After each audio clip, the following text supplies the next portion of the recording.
you guys? Joshua Peterson here, Peterson Electric. It is April 2019. I want to go over with you if you're going to wire a detached garage or attached, but typically if it's detached, what should you plan for?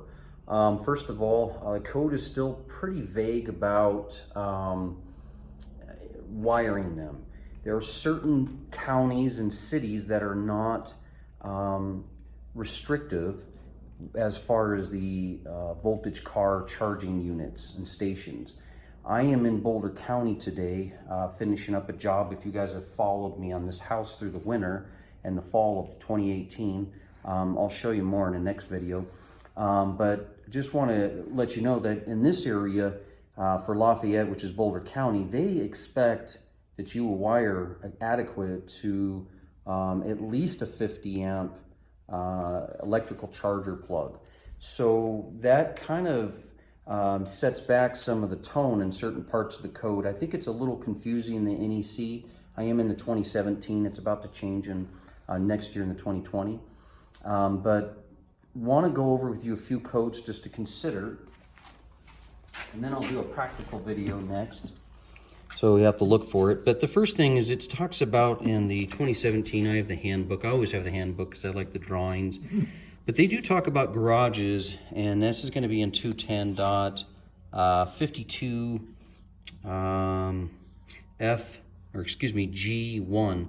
In each attached garage and each detached garage with electric power, at least one receptacle outlet shall be installed in each vehicle bay, not more than 5.5 foot above the floor. So what they're stating there is that is for electrical charging stations. They put this in 2014, I believe implemented it by 17, and now the last 3 years we've had to practice this.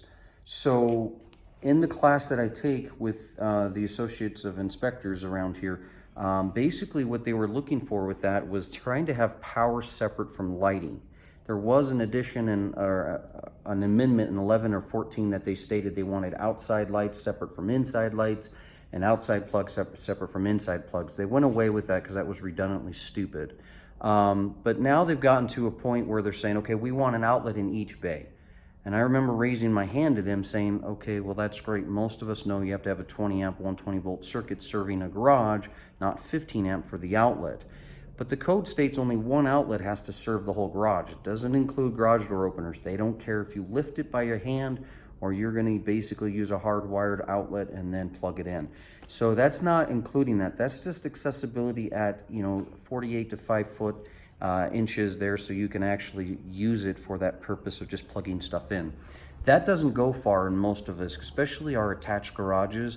A lot of those outlets will share with other areas in the house, maybe the front and back porch as well. Keep in mind that when you're doing a detached garage and you're only doing a 120 volt circuit out here, if you're going underground, then there's certain code restrictions on your depth in 300.5. But you got to also keep in mind that you're going to be plugging in a fridge and a freezer most likely, like I do. I have 2 refrigerators and a deep freeze in my garage. I have 2 separate circuits for all that, not including the garage stuff in there too. So I keep that separated because I just don't want to lose all that food. And my boys and I are going to get into hunting, and so as we can basically pack that freezer full, we don't want to lose our meat.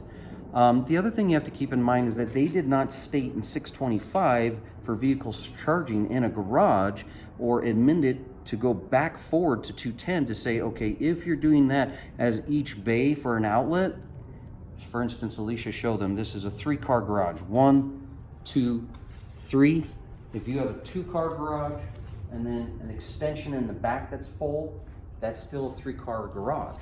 They expect an outlet to be served, but I remember raising my hand and talking to the guys, some of these people that are writing the code, and I says, well, you didn't indicate if it's a 20 amp, 30 amp, 120 volt, 240 volt, 40 amp, 50 amp, and now with Tesla, the capsule, it's a hardwired, and it's an 80 amp. So it's still a very brand new concept. Unfortunately, it seems like the code can be 10 years behind. So for future proofing out, you got to keep that in mind that you have to have an outlet for each bay. It does refer you also, 210.70, it talks about an additional lighting outlet shall be installed in the following. At least one wall switch lighting control shall be controlled for hallways, attached garages, and detached garages with electric power. So mind you, when they talk about an outlet, they're not talking about your outlet. That is a receptacle to terms. An outlet is an outlet of power, light, smoke detector, dimmer, GFCI. It doesn't really matter. There's multiple things that could be an outlet. An outlet of a disconnect for an AC. But what they're stating there is it's a switchable light outlet. So for instance, these are switchable, okay?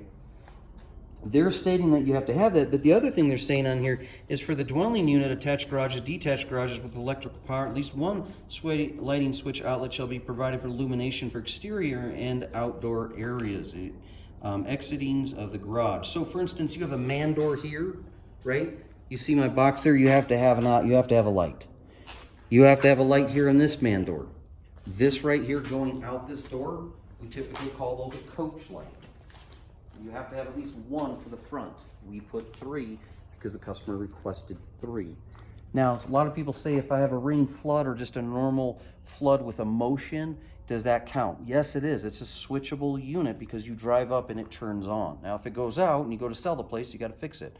But that is a switchable unit as well. What they're also talking about, as you walk into a man door, they want to know that you're able to basically turn this on. And that light turns on, okay? A lot of this is a little extra that we've done inside of this area, and I'll get into the next video on it, but some of how we've done the LED lighting, and I'll explain that in a minute. The last thing I want to do, so this video is not too long, is it also refers us to 225.30. And 225.30 is talking about the outside branch circuits and feeders. These are definitely just outside circuits and feeders and branch circuits. So it talks about in dwelling units, and I did mark it here. Let me see if I can find that.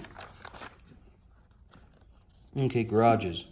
For buildings and other structures. A structure is a house, a structure is a building, so is a shed, so is a pump house that you do for pumps for a pond. A number of supplying a building or other structure that is served with a branch circuit feeder on the load side of a service and disconnect shall be supplied with only a feeder and a branch circuit permitted by 225.30 A through E. Where a branch circuit or feeder originates is additional buildings or structures, the only one of the feeder branch circuits shall be permitted to be powered back to original structure. Special area conditions, fire pumps, emergency systems, legally required standby systems, optional standby systems, parallel power production systems, systems designed for connection multiple services, enhanced in reliability. I think that's what I drew over.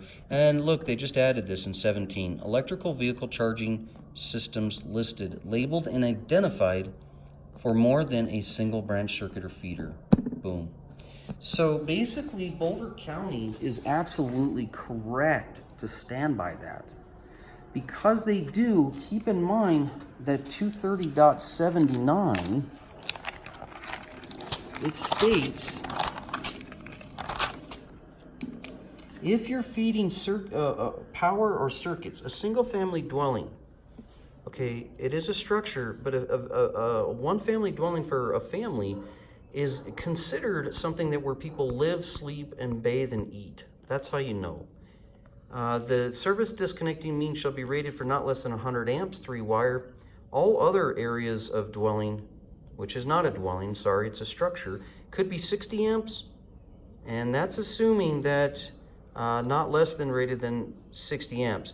Okay, and then you can also have the installation consisting of 2 branch circuits, and it shall not be less than 30 amps, and then 1 circuit installation at 15 amps. So, it gets a little confusing. If you're wiring a shed, common sense. You can do it on 15 amps, 20 amps, 120 volt, GFCI protected, underground. Look up your direct burial, figure out your wiring method, you're done. If you're going to a garage, this is what gets confusing. You cannot bring one circuit to a detached garage because you have to have lights and outlets separated. And if they do share with the conduit underground, then that still doesn't count. So no matter what, you really have to a detached garage, bring out at least 30 amps. Personally, I don't think that's enough for any guy with a hobby or any person nowadays doing e-volt cars. People do kilns, they have RVs, they do multiple things of hobbies that could be refrigerators and freezers. I've seen a lot of other situations where they're doing weed, but they're using their purpose for their garage in a lot of different things. They weld, they TIG, they MIG, They use a wood shop. So if those aren't enough things just to think about, that alone is enough areas. Or they just heat their garage and turn it into a gym. So again, 30 amps is not enough. But they're stating in here that if you're going to bring power that's going to be of a substantial size, you should not be less than 60 amps.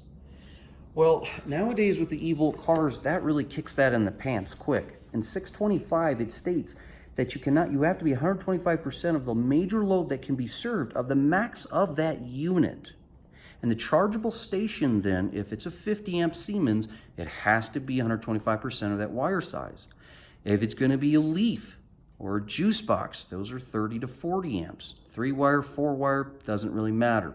Anytime you bring power out to a garage, it has to have the 2 hots, a neutral, and its grounding EGC, grounding electrode conductors as well. If you're detaching a garage such as this, it has to have a UFER. So I'm going to go through the practicality of what I did next, but I want you to keep in mind that when you're bringing power to a garage, it better be a 4-wire. If you call us up and say, hey, we're just going to redo a couple things, and you don't have 4 wires underground, and you're getting that permitted, there's no way they're going to pass that. You got to dig up that trench and start over. And keep in mind that eVolt card at 125%, if it basically states that capsule by Tesla is running 80 amps, then, you know, basically, if you're looking at 310.15b2,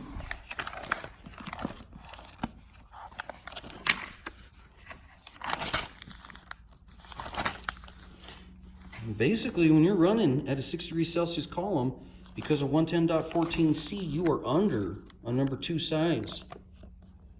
You are not in a 75 degrees Celsius. You're under a number 1 gauge, actually. So because you're under that number 1 gauge, if you're pulling your wire, then you're only good at 60 degrees Celsius. And if you're doing aluminum, that's a lot less. Maybe it's a URD or RHW. You still have to consider that the weakest link is your breaker, so they're going to basically say 100 amps to garage is a 1-aught.